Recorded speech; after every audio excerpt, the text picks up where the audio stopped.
तुम्हाला सुद्धा इडलीसोबत खाण्यासाठी अशी ही नारळाची चटणी बनवायची आहे का? मग ही अगदी झटपट बनणारी रेसिपी तुमच्यासाठी. तर ही रेसिपी बनवण्यासाठी सगळ्यात आधी मी इथे एका मिक्सरच्या भांड्यामध्ये घेते आहे ओल्या नारळाचे तुकडे, त्याचसोबत शेंगदाणे, डाळ, 4 ते 5 हिरव्या मिरच्या.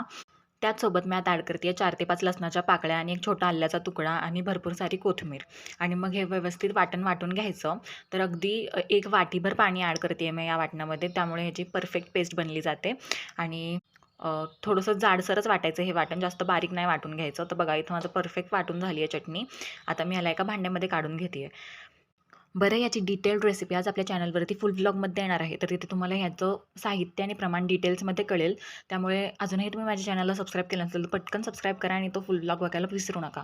तर आता ही चटणी मी भांड्यामध्ये काढून घेतल्यानंतर यात मी ॲड केली आहे अगदी चिमूटभर साखर. त्याने ह्याची टेस्ट एन्हान्स होते, वाढते.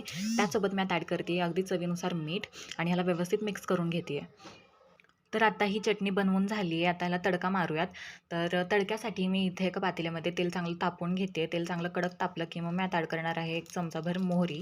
मोहरी छान तडतडली की मग मी आता ॲड करणार आहे अगदी चमचाभर जिरं.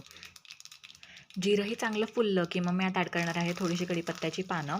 आणि सगळ्यात शेवटी मी आता ॲड करणार आहे 2 लाल मिरच्या. तर ही फोडणी अगदी खमंग बसली पाहिजे, त्यानेच आपल्या चटणीला चव येणार आहे, टेस्ट येणार आहे. तर आता मी ही फोडणी, हा तडका आपल्या चटणीवरती ॲड करते आहे. तर बघा काय टेम्प्टिंग दिसते ही चटणी आत्ताच. आता हा व्यवस्थित तडका आपल्या चटणीमध्ये मिक्स करून घ्यायचा आहे. आणि थोडीशी चटणी मी पातेल्यामध्ये घेते आहे आणि पुन्हा त्याला मिक्स करून ह्या चटणीमध्ये ॲड करते आहे. आणि मग झाली आपल्या इडलीसोबत खाण्यासाठी चटणी ready. Thank you for watching.